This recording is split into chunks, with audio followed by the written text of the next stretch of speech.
Les habilembo, il y a une fausse doctrine. Les habilembo, pasteur a élevé. Et puis, on retrouve que dans l'église, c'est le nom du pasteur qui est élevé, qui est le nom de Jésus-Christ. Vous pouvez parler mal de Jésus-Christ, l'église de vos allant normale, mais ne touchez pas à leur pasteur. Donc, le pasteur, comme instrument, il a plus de valeur que Jésus-Christ. Mais ça, c'est quoi? Ça, c'est quelle église? Ça, ce n'est pas l'église du Saint-Christ. Eh, Seigneur. Donc, vous avez une photo. On a vu cette photo, il y a Jésus dans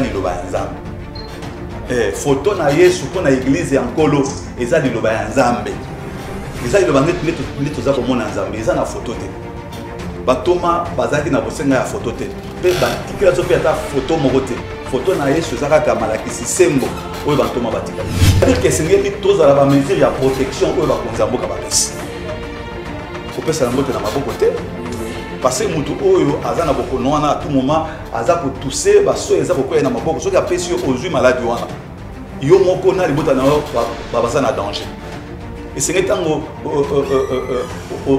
oza ko tousser o tousser awate o tousser na kati ya maboko eza volontaire c'est-à-dire qu'il faut mona Nzambe tango Nzambe apamboli atana tango apasa bi ah papa na ngabe azali il y a des pasteurs qui travaillent à temps plein à l'église. À temps plein à l'église, je crois que Nathan Oya passe c'est la pasteur, quelque chose, ils ont soumonté. Mais à ça, la contrainte, la routine du camarade.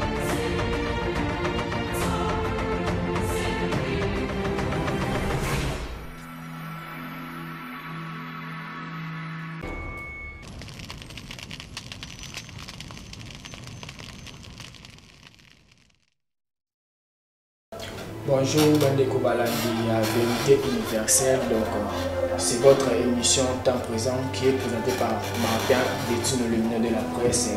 On appelle ici Moté Nangaï, na boss John, Moté Maya, maman Charline, maman Micheline, Bambote Vélé et Sikazali.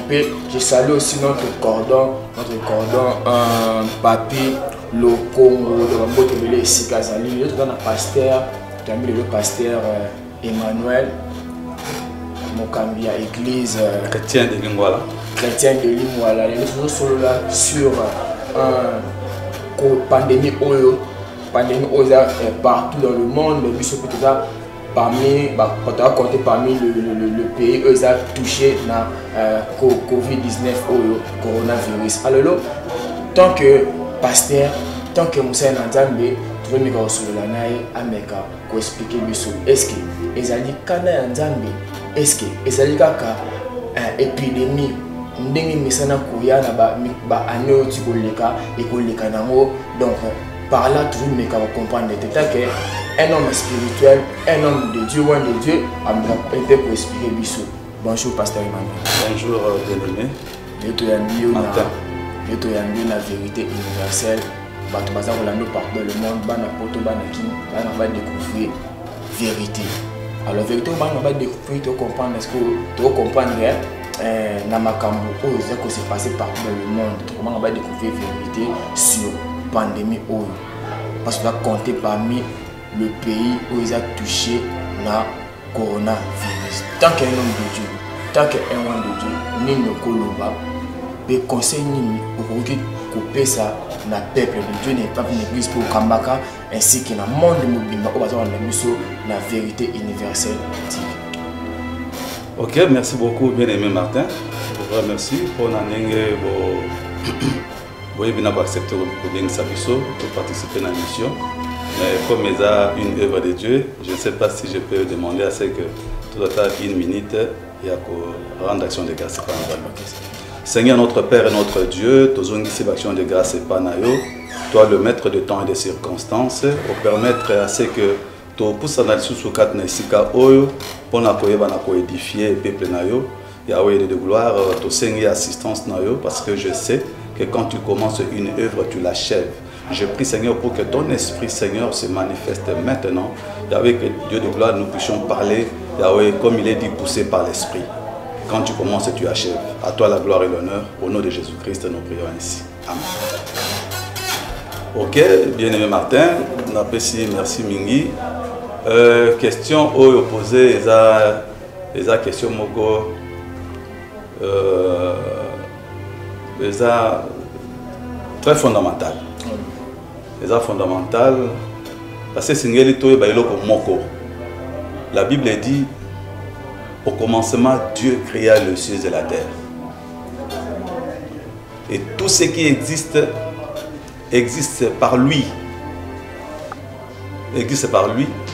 Tout a été créé par lui et c'est pour lui. Donc, c'est Salamana et Pesayaye. Mokil Oyo Ezaya ya groupe Batosongolote.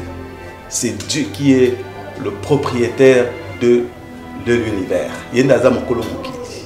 Donc, il a le contrôle sur tout ce qui s'est fait. Le monde ici, c'est comme la maison de Dieu. Mokil Oyo, donc Dieu n'est pas absent dans le monde, dans le moindre détail. Dieu est au courant de ça. Donc la Bible dit tout concourt au bien de ceux qui aiment Dieu. Tout concourt. Donc Dieu fait conjuguer les choses. De la même manière, nous avons que dans ma boîte, il y a coup frappé à ce jour de mort. C'est-à-dire que pour la moto, à côté de ce jour de mort, il faut les cas. Il faut une autorisation à Nzambe. Donc rien ne peut se faire dans ce monde ce qui ne pas pu la terre. Ce n'est pas qu'un groupe de gens va décider dans les bango et puis makambe comme la mukil. Voilà pourquoi même Bible les a koloba que bande que oyo benga bango ba passero. Ba passero baza bande que oyo ba tekara bango na mopiko. Baza lokola ba moano. Mais pour na passero moko akwea na se, il faut volonté à Nzambe. Donc si je comprends bien, épidémie oyo ezakanda Nzambe. Non non. Ça c'est parce que au delà au monde évangélique, non c'est ça là tout concours de ceux qui aiment Dieu, n'est-ce pas? Ouais. Alors c'est nous que nous avons besoin de décision non sur le colère tout nous avons besoin de décision et ma campagne. Donc est-ce que nous avons peut autoriser batu ba kufa donc tout le monde entier na maladie oyo ya coronavirus? Est-ce que nous avons accepter un mot ou pas? Tout ça nous avons permettre que maladie wana ça tamu so ba décevoir et bolimoza de sous-souté. Donc quand nous avons tout on a sima mwandambu ndenzamba anda kuboma mukili na mai na moto. Est-ce que kanda wana so donc et mati suna muti mata ponta mbasa so makambo et batu bakuma kufa na épidémie oyo. Bon, kobena yango kanda ya Nzambe c'est un peu trop dur.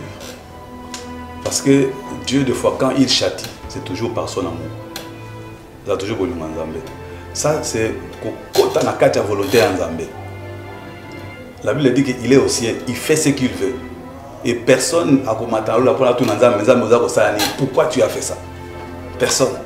Et il n'a d'explication à donner à personne. Job azalaki correct, atambulaki malam. Mais Dieu n'a souveraineté nae, il a permis que le diable a touché Bana à Job, a touché capitaux à Job, a touché Job jusqu'à Robert, il sert malin.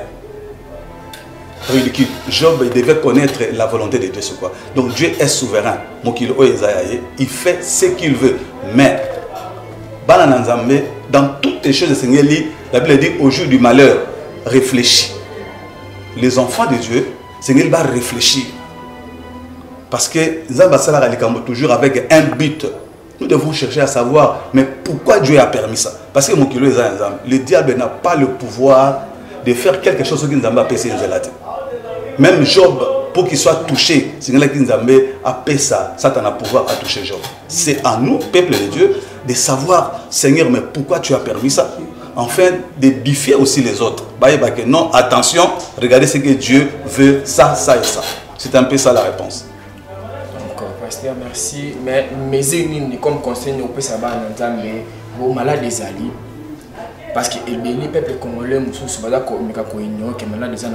des malades des agents politiques. Quand il y a plus awa, bateau mais après côté malades des communauté, les agents politiques, ils ont malade ya mindé, les autres mindé, le but de ça atteinte na maladie. Donc comme conseil nous peuple de Dieu, peuple congolais bazo landayo. Ba mezini ba ko soit quand il y a maladie. OK, merci beaucoup. Na lingi na tanga passage moko. Si vous pouvez me permettre, attends un passage moko pour nous édifier libota na Nzambe. Dans un psaume, il y a un passage où il y a côté à côté de Mamingi Mikolo. Psaume 91. Bible dit, celui qui demeure sous l'abri du Très-Haut repose à l'ombre du Tout-Puissant. J'ai dit à l'Éternel, mon refuge et ma forteresse, mon Dieu en qui je me confie. Car c'est lui qui te délivre du filet de l'oiseleur, de la peste et de ses ravages. Il te couvrira de ses plumes et tu trouveras un refuge sous ses ailes. Sa fidélité est un bouclier et une cuirasse. Tu ne craindras ni les terreurs de la nuit, ni la flèche qui vole de jour, ni la peste qui marche dans les ténèbres, ni la contagion qui frappe en plein midi. Que 1000 tombent à ton côté et 10 000 à ta droite, et tu ne seras pas atteint. Ainsi de suite. Eza écriture Batubaza pour se référer à Yangolelo. Étant enfant de Dieu, c'est tout ça la part des choses. C'est tout ça la part des choses. Ici, pour Nzambé, tout ça, tu dis que Nzambé a un refuge dans les. C'est que même la nuit, quand nous dormons, on ne se soucie pas. Parce que la Bible dit que l'ange de l'Éternel campe tout autour de ceux qui craignent Dieu pour les arracher du danger. Tant que là, les prudence et zate, on les a pas en Zambé. Dieu nous protège. Il dit dans Marc chapitre 16, à ça, la Bible, voici le signe qui accompagneront ceux qui auront cru. À mon nom, ils imposeront les mains. Si vous buvez le breuvage mortel, cela ne vous fera point de mal. Ça fait ceux qui ont mêlé poison. Ça veut dire que le poison est évité. Ceux qui ont mêlé à mon Nzambé à combattre là. Mais là, il y a une ligne qui est awa. Nzamba pesi biso intelligence. Toza na molimo musan, toza pe na boanya. Nzambe ba tantaka ete. Nzambe asalaka miracle na place oyo voie naturelle ezate. Ne to tulobaka ke Yesu Christ atambola likolo ya mai parce que boîte ezalaka te. Boîte oyo ezalaki moko wana ba disciple bakasaki nango mai. Mais c'est là qu'il va prouver qu'il est réellement Dieu. C'est-à-dire qu'il a marché sur les eaux. Maladie Eza. Bible Eza qu'on recommandait surtout na considération ma casse pas ba autorité au Nzambe à établir. Nzambe ndé a pesi biso ba konzuana bi que toute autorité vient de Dieu. Alors batu oyo bazana bo konzuana ba na batu mayele ba sangani batali que bokono oyo eza ko silisa batu. Eza ko ponate oyo mo Christo oyo mo pagan. C'est une maladie. Par Nzambe Zali, que mon Nzambe osa innocent, oye bien le côté. Mais étant un enfant de Dieu, parce que l'ange de l'Éternel campe autour de ceux qui craignent Dieu, au Kenoko Télémana prince, au dit non, comme Nzambe abattre la Gabiso, na prince, pas tout en là. Osa mon Nzambe, on dit que moi si oyo azazana sida, bah que moi si azazana sida. Ok, non, il est celui qui nous guérit de toute maladie. Je vais prier. Il est celui qui exauce la prière. Non, non. Bakonzi amayele baminganga bayekoli bokono oyo ya solo bokono ezali. Mais biso bana na Nzambe, nous avons assurance ya protection pas na Nzambe. Mais na o etali bo moto. Bo moto na biso oyo sengeli nga na yo to se protéger. Molingabi. Nous avons aidé à battre la rabissote. La nuit quand nous dormons. Ce qu'on a aux yeux porte un peu de temps pour l'ali, aux êtes conscients. Non parce que nous avons battu là. Mais ceux qui m'ont dit qui à côté à Yébit. Ça veut dire que c'est une chose à la mesure de protection où va konzambo kababes. Faut pas ça l'angote dans ma côté. Parce que mutu oyo azana boko noana à tout moment azako tousser baso ezako ko na maboko ceux qui appellent sur aux yeux malades wana. Yo moko na libota na ba na danger. Et c'est que tango ozako tousser, o tousser à terre, o tousser na kacha maboko. Ba mesure eza ebelé. Et c'est que na biso ko tambola na cache poussière. C'est que to sala ya mpona tomi batela, pe to batela bandeko oyo bazazinga zinga na biso. Kozala mwana ya Nzambe eza kolongola mayele na mutu te. Talanda kisa oyo Satana tango Yesu Christ asali jeune ya 40 jours. Asilisi jeune nae Satana a bimeli abandi ko tenter. Ti amemi likolo ya nani likolo ya temple alobi omibwaka. parce que komami nzambe akotinda ba ange na ye bako batelo pour que le kona et tout até yeso sabi que okomeka nzambe na yote nzambe ba mekaka ete nzambe ba tosaka ye donc mutu oyebi ke o ezali mabe mais oza ko sala yango pona komeka nzambe te nzambe ba mekaka ete pona ko silisa ndakisa na Babylone tozalaki na bilenge misato ba hébreu babangaki nzambe na bango mais likambo moko ekomelaki bango eza nini mokonzi ya mboka wana Nebuchadnezzar ayebaki na kopesa mobeko ke mutu oyo akogumbamela banzambe na yeti bakobwaka bango na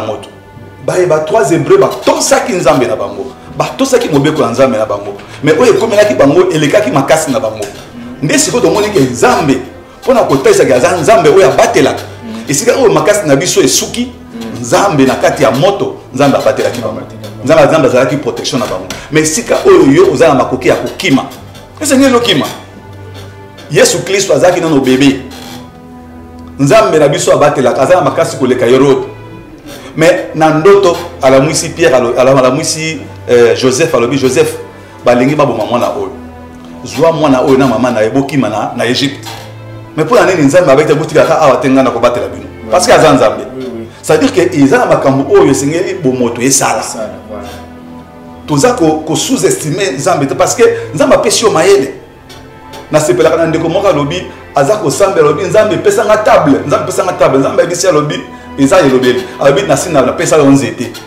zwa mayele na yo komisa yango mesa okosenga nzambe table te nzete ezali wana. Merci beaucoup. Là, c'était le pasteur Emmanuel, donc Mukambia Église chrétienne de Lingwala. Église chrétienne de Lingwala. Donc, Malobani, ça qui est Tommy Batela. Et ça, c'est que le quoi, tout ça, Nzambe, tout qui est s'exposer, tout qui est mythique. Donc, maladie coronavirus ezali, ezakoboma. Alors, le seul moyen pour se protéger contre la maladie ou le coronavirus, c'est simple. Qu'on se colle à ma boko, qu'on garde 1 mètre dans mon tour au sein de conversation. On tousser na coude na yo awa wasop na papier mouchoir au bois kayangwana. Ya oya saki maloba ya pasteur Emmanuel. Le pasteur Emmanuel n'a pas na mutu moko funa tuna yo. Siko na meta oyo tozomona ba konta mboka balobi confinement. Batu na bandako. Batu bakele ba wetete, batu batambola te. Okotambola kaka soki oza eloko ya kosala songolo paka. Donc ba sortie inutile ba pekisi yango. Mais na ngambu na bino ba pasteur tozomona ba pasteur mosusu oyo bazo senga bandimi na bango. Ba mabonza na M-Pesa. Entre temps que ba misala eza mwa pasi batu bazo bimate, batu bazosala ba misala te ndenge longo bani ba maison mosusu ya kokangama. Ce qu'on a évité au colo à propos ya wana parce que tout le monde a muto pe saraka c'est un dixième monde parce que na bible ça que o na muto ki na oyo zui o le mois 10% na yo wana au PC so en ta ba to ba travailler te ce que est-ce que ba passer ba senga ba bon na ba M-Pesa na ba Tigo Cash na éviter ceux qui posent pour ya moule contre ya muto message ne couper ça pour ya o Italie wana. OK, merci beaucoup Ndeko Martin pour na motuna oyo eza pena moto ya makasi eza habité les mibale église tokangi ba église mais ba église mususu ba masanga mususu bato baza ba locataire. Je prends exemple baza ba locataire c'est ba futa ba loyer ba futa ba polo mapango wana il faut babika loyer à église il faut tamaka na bana à église il faut tamaka na bana à église na ba contribution na bango. Les lots oyo toza koke l'église te mais bailleur azana bosenga ya mbongo na ye esengeli bana nzambe ba se cotiser d'une manière donc on peut appeler ça offrande de cotisation et ça na valeur kaka moko d'une manière d'une autre tant sous côté bato sous bazana ngote o azangi o tant sous musala ezo pesa ezo répondre ndenge za kili beaucoup activité vraiment ezo marché comme avant suna o bazana ngote o monter quelque part mususu za ko bouleversement maïl na bon mususu ko choquer bon comment sur la méthode de travail te activité normale te mais ba singa mususu bango na M-Pesa quelque part ba ndimi mususu déranger bango te to non ça boy offrande est obligatoire te offrande est obligatoire, même bon, on peut appeler ça dîme, un dixième ou bien part de l'éternel, est obligatoire. David a dit que Sanzambe que tout ça pour pesa ou yo pesa kibiso. Le seul qui nous a pesi, ne peut pas pesi. Si on va pesi de repesa ndeni, moi on a eu aucun motif à passer. Ce qui nous a pesi, c'est alors que repesa pas Nzambe. Parce que nous sommes Nzambe, Nzambe na sala rango. Biso ba Nzambe tout ça ba canal, tout ça ba instrument. C'est lui qui donne la sémence aux semeurs et le pain pour leur nourriture. Soit petit sémence aux semeurs. Donc les enfants de Dieu vont s'inquiéter. Oya zana yango a passer la charge ils a ébélé dans l'église dans un problème à loyer. Là c'est 1 2 2 na Oetali par de l'Éternel ou bien un dixième ainsi de suite. Un enfant de Dieu ce qui est salité ou qu'on soit dimité. Est-ce que dimi bazora mona nyo au défi mon propre ça dimi eza kouta na oyo nzamba pesio. Moi je crois que eza problème était problème était comme ça mon net impako ya l'état té ko matraquer batuté ceux qui ba nzambe nzamba pamboli parce que tout batu musuki bazape ko ça que ceux qui nzamba pesi quelque chose c'est ngeli mona nzambe ayeba que il faut église et faut loyer. Ils appellent une charge na niveau église. Ceux qui appellent ko pesa pe mosai na Nzambe eteni na Nzambe, ils appellent les sous-montés na tango oyo. Parce que la Bible ezakolo ba pona ba macédoniens que dans leur pauvreté, ils ont fait des riches libéralités. Ils ont fait des riches libéralités. Na tango passe. Israël batonga tabernacle na désert. Na désert misala les akite car au bango bazalaki na. Ça dit ceux qui nzamba pesi de to repesa. Ceux qui nzamba pesi te to repesa ni. Voilà, parce que tout sous bazo mais qu'on peut qu'on gagne tout un petit peu poche pasteur mingi comme temps on a bango bango ne ba aider biso na maman oya passe to pesa ka bango ne mingi la mita oyo biso to kopesa sur le côté wanza ba pour ba tout sous ba bazo loba parce que ba tu vas un peu différent ça qu'on dit manière on même pas robo ndenge na donc quand ba tout sous quand ba tout sous bazo loba te la mita oyo to pesa pe mingi donc pour le moment na ba moment to vivre ba pasteur ne faut ba ko sunga. Bon, il faut aider biso bakende ko aider babola bato basana moté parce que c'est un moment très difficile. Bon, il faut pas bimisa, bon, il faut pas que chose mais pasteur musu peut être c'est te ba bino ne faut boya la badi boya la mabonza. Alors ko yela mabonza to ko pesa ne otoloba ce n'est pas un problème donc mais côté ce qui est comme obligation parce que pasteur musu batango comme obligation. Donc chaque dimanche, boya koti kambon na bino numéro ya mwana boso ba numéro des obligations moko boy. Donc comme ba pasteur ba moi nga ba pasteur ba moi obligation wana okolo bani. Non, offrande est obligatoire té. Offrande est volontaire. Ou est bien offrande volontaire. Est obligatoire té. Est obligatoire té. Ils ont dépend de ce qu'on a pasteur na pasteur. Moi l'église où ma kambeze belé na kati. Ils ont ba mususu l'église est à l'igablo. Comme Azarote Kate, il faut l'oublier à propos de Sambon. C'est Dieu qui prend soin de ses serviteurs. La Bible est offrande aux volontaire. Eza volontaire. Ça dit qu'il faut moi en Zambé, tant que Zambé a pamboli, attends va pas savoir ah papa n'a pas azali. Il y a des pasteurs qui travaillent à temps plein à l'église. À temps plein à l'église, pas un peu baïbi. Je crois que Nathan Moko ya pas c'est la pasteur na quelque chose ils ont les sous-montés mais à ça la monter le la contrainte le la côté ndika na makas ça c'est 1 2 2 koloba que ba pasteur ba ndi ba pesa ba pasteur mingi siko ba pasteur pe ba bandi ba pesa ba pasteur ba pesa nzambe au fond des nzambe vous comprenez au fond des nzambe ils ont le cas c'est comme ça dans ali kelema non les ali kelema tant que tu peux ça faire un panier l'église va charger les ébélés mais ce qui est sali que na moi ndamba mbongo dans la caisse église na tango oyo que tous ana ba maman ba veuve tous ana ba orphelin oyo bazana ressources était je crois que ça sera pas une grosse affaire pour identifier bandeko et puis ko pesa bango quelque chose nous sommes des frères non le pasteur n'est pas un mercenaire non son chef c'est Dieu. Et il est là au service de Dieu. Ça veut dire que ceux qui église, ils n'ont pas problème. Moi, le message est allé de côté la Zobela, de côté la Zakozanga, même pas dans la église, même pas dans Zambé, quand on va ça. Tout est petit que l'on a vu c'est ça l'église du Seigneur. Même dans il y a Moïse dans le désert. Il y a que bato babandaki koramasser mal moto moko babandaki kozwa de trop te soki ozwi ebele bapesi oyo azangaki pour que équilibre eza. C'est ça l'amour de Dieu. C'est ça l'amour de Dieu. C'est-à-dire que oyo aza nango ebele eza likambo ya Moïse te eza likambo ya peuple soki mani na yo eza mo ebele le surplus et ça na ndeko na yote on la pasteur. C'est ça l'église du Seigneur, c'est là où se trouve l'amour. Ok, voilà, je pense bien que le message c'est ça que les bandeko au basola na biso donc bazako saisir biso vraiment bien. Nous sommes toujours dans la vérité universelle donc bon s'abonner massivement donc eza sika au vérité na bino au vraiment boyo kaka vérité na bino au vraiment to kundo la vérité universelle to evanta makamuté vérité universelle to ba toujours bo solo tu auras toujours tout droit parce que pour nous sécuriser toujours bandeko balanda biso.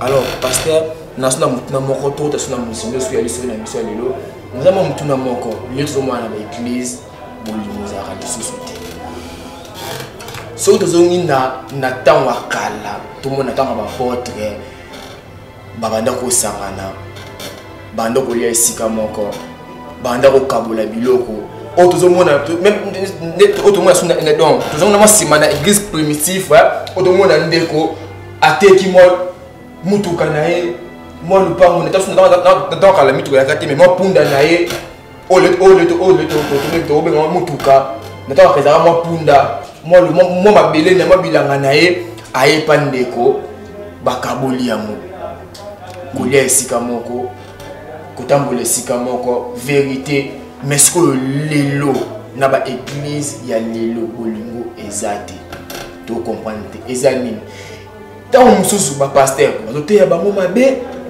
tant mususu kibondoki ekoti na kati ya ba église tant mususu bandimi nde bakomi têtu tant mususu parce que le monde ba pasteur ebele bazako même les réseaux sociaux, que vous êtes au courant, les réseaux sociaux, les images de pasteur, les frères Moussoussou, oh, des gens qui sont là, si nous comprenons les base, il y a jalousie. Ils ont été là, il y a querelle, ils ont été là. Ouais, merci beaucoup. La Bible dit que la Bible essaie d'abord de définir Dieu. Dieu est amour. Tout celui qui dit qu'il connaît Dieu et qui n'aime pas son frère, c'est un menteur. Car Dieu est amour. C'est ça la nature de Dieu.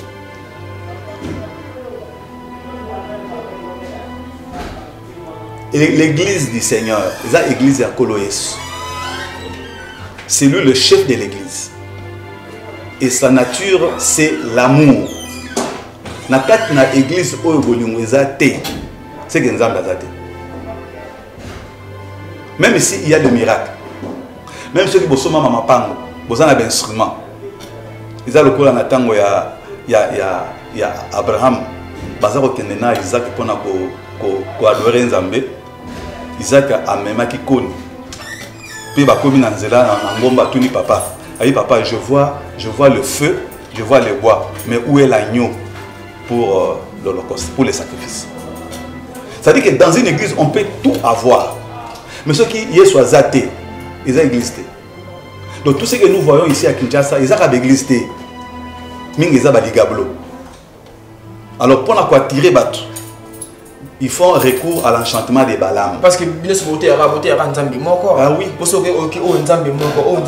Comment tu peux différencier que tu es un Nzamba solo ou tu es un Nzamba ou tu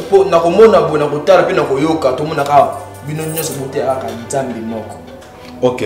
Bon, utiliser la Bible moko. Les différences c'est pour la connaître parce que c'est donc ils ont un peu compris. La Bible dit bokoye babango na misala na bango. L'amour est un fruit. Ils ont bolingo, ils ont mboma. Tant au côté de l'église. Ils ont un signe que le pasteur est cupide. Pasteur a le koso ya mbongo. Pasteur a impudique. Et puis ils ont bébé nous que pasteur a na chantre oyo, na maman présidente, a tel.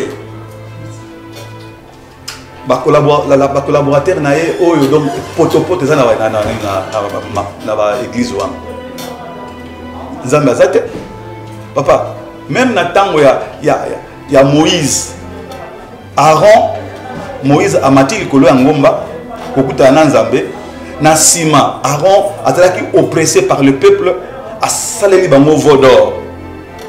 Le peuple était autour de veau d'or en train de chanter les cantiques de l'Éternel. C'est comme aujourd'hui aussi. Ça veut dire que bato bazana ba bengi yango église tout ça ko ba cantique moko tout ça ko utiliser bible moko mais nzambe azate za veau d'or. Isa enseignement avant tomate. Isika oyo omoni bato bandimi ba koma koloba ole assemble la nzambe ya direct abi nzambe ya songolo. Mais tu as par rapport à l'alliance parce que il y a mon dimi oh ya yote mais tu as assemble na église na pas so de mon dimi c'est pas bazana nzambe uzomona akolo madame il y a pas rapport à alliance ni nzambe ya pasteur Emmanuel ça m'a bé tout ningini tozui exemple natango ya par exemple à confesse ya nzambe o ya yo. Notre foi est fondée sur la parole de Dieu. Et la foi est fondée sur l'enseignement des apôtres. Jésus-Christ est la pierre angulaire. Nathan ou Thomas Paul, ba fils ya Seva. Baza ko benga million mabe abi, démons nous te chassons au nom de Jésus-Christ que Paul prêche. Les démons ont réagi autrement. Quand Paul chassait les démons, il ne chassait pas les démons, je vous chasse au nom de Pierre. Non, non.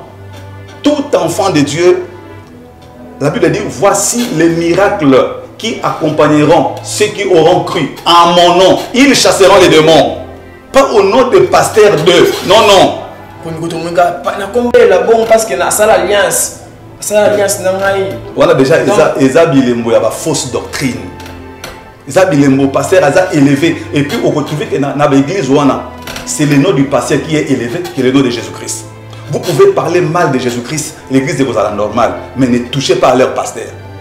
Donc le pasteur comme instrument, il a plus de valeur que Jésus-Christ. Mais ça c'est quoi? Ça c'est quelle église? Ça ce n'est pas l'église du Seigneur. Maman, tu dis ne touchez pas mais ouais. Touchez pas mais ouais. Et ça bon papa. L'église, c'est lui, c'est Christ qui est le chef de l'église. Nous tous nous sommes enfants de Dieu. Voilà pourquoi même tant que il viendra chercher les enfants de Dieu. Même le pasteur, il est aussi enfant de Dieu. Il est aussi disciple de Jésus-Christ. Vous comprenez? Même le pasteur, il fait partie à disciple là. Donc la relation d'un enfant de Dieu, c'est la relation avec Jésus. Il y a aussi pasteur, nous avons respecté parce que aux anges de l'église, mais Jésus-Christ est dans mon cœur. Le Saint-Esprit est dans mon cœur. Et je passe par Dieu, par Jésus-Christ, c'est lui le chemin, la vérité et la vie. Et aujourd'hui, je vous dis, il y a même de ces fidèles qui commencent à manifester la photo à pasteur, on a des démons. Vous avez suivi ça? Il dit que non, na bengani démon na kombo na Yesu, démon akimité. Parce que tant on a vu photo à pasteur na lakisi démon akimi. Misukutu ba tchan kutu liboso ya banda ku ba porte banda ku na bango ba tche ba biki. Donc na mitoto a protéger pour photo ya musala nzamba liboso ya ndaku. So kindo kaika wan akoyimba la moko. So kusina banda ku omuna suba photo na bité ba photo ba pasteur, musuba photo Jésus, au pasteur na biso. La Bible dit le seul nom qui nous a été donné. Hein? C'est en ce nom-là que nous faisons toutes choses. C'est le nom de Jésus-Christ. Et le nom de Jésus-Christ est élevé au-dessus de tout nom. Devant ce nom-là, tous genoux doivent fléchir. Et toutes les langues confesser Jésus-Christ est Seigneur. Donc, tous les gens qui ont photo. Pour nous avoir photo, il y a Jésus qui photo na Yesu pour na église en kolo eza liloba ya nzambe eza liloba net toza komona nzambe eza na photo te batoma bazaki na bosenga ya photo te pe batikela so pe ata photo moko te photo na Yesu eza kaka malakisi sembo oyo batoma batikali. C'est ça la vérité de la parole. Donc merci beaucoup et bandeko balandi na banzi boyoki ndenge pasteur Emmanuel ayebisi biso la vérité et c'est dans la parole de Dieu. Donc tout ce que vous avez photo tout ce qu'on a photo, il y a un pasteur qui va en tout cas on a tout lembi en tout cas le photo pasteur ils ont besoin d'être protégé donc comment moko e batelaka comment moko e pesa biso assurance eza kombo ya Jésus Christ totika bamaseki basakana na nzambe te basakana na nzambe te oui parce que tomo ke na suka ya émission na biso dans présent moi maloba ya suka na bandeko bazolanda biso na ngambu ya coronavirus pe na ngambu ya libota na nzambe oyo bolingo je suis na ba église té donc un message direct pour na bango. Merci pour la liloba oyo nalingi na yebisa bana nzambe esengeli toto sa ba instruction oyo ba konzi baza kopesa biso pour na otali hygiène na biso pour na ko se protéger contre pandémie oyo ya coronavirus to salela yango na kolanda yango malamu pour les eteni oyo ya biso mais lokola bana na nzambe esengeli te tozala na bobangi makasi le respect des instructions et l'autre mais biso bana nzambe nisika oyo to monite oyo to yebite to yebi nzambe na biso oyo amona kanyos oyo pa na yebutu ezalaka te nzambe na batela biso il y a pas un autre qui peut nous protéger mieux que lui. La Bible dit il n'y a pas un Dieu qui est si proche de son peuple comme l'Éternel est pour Israël. Ah oui. Il n'y a pas un Dieu dans ce monde qui est proche de l'Éternel. Donc c'est Dieu qui nous garde. C'est Dieu qui nous préserve. Pas seulement contre le coronavirus, il nous préserve contre les démons, contre les diables. Jésus-Christ disait à Pierre que l'ennemi t'a réclamé pour te cribler comme le froment. Mais j'ai intercédé pour toi. Donc tout ça là où ils allaient par Nabiso, Dieu nous a donné l'intelligence pour que toi qu'on réfléchisse. Et puis toi qui n'est pas dans Nzambé pour Nzambé abattre la biso. Toi prendre pas dans Nzambé parce que mon kilo est dans Nzambé, Nzambé azana makoki, le quoi n'attend la Moïse pour silisa bokono oyo. Et puis on a ndimisa mi malamu et bokono oyo Nzamba pour silisa yango. Bokono oyo eza fin du monde te. Mais eza signe. Au moins des bateaux baza ko banga kufa ya nzoto. Mais c'est ngeli ba banga de kufa ya molimo. Parce que Nzambé abomaka nzoto abomaka pe molimo. Pe abwaki yango na lifelo.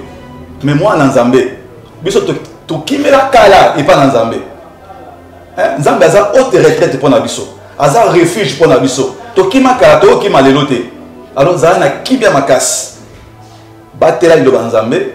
Sala musala pour na ko tiebisa bato ba yebi Nzambé te. Moni babangi coronavirus mais babanga lifelo.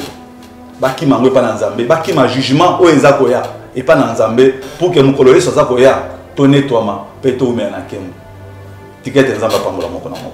OK, merci pasteur. Moi ba coordonnées pour na ko retrouver moi numéro de contact na ba obalingi ba benga yo, moi adresse peu précise tant activité ko zo ngam so na pe à passer l'église donc adresse et communiquer. Merci beaucoup.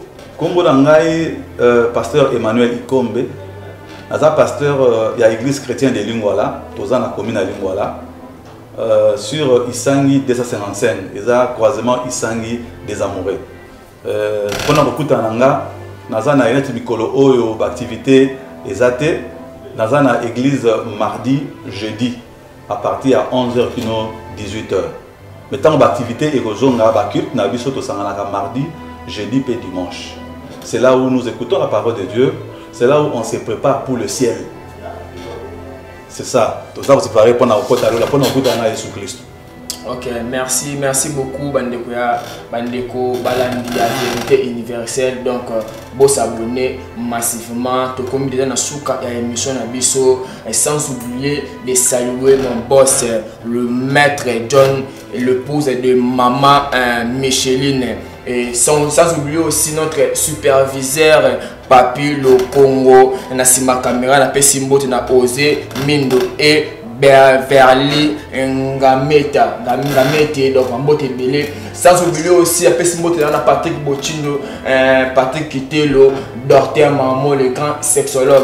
Restez toujours branchés, connectés sur votre chaîne.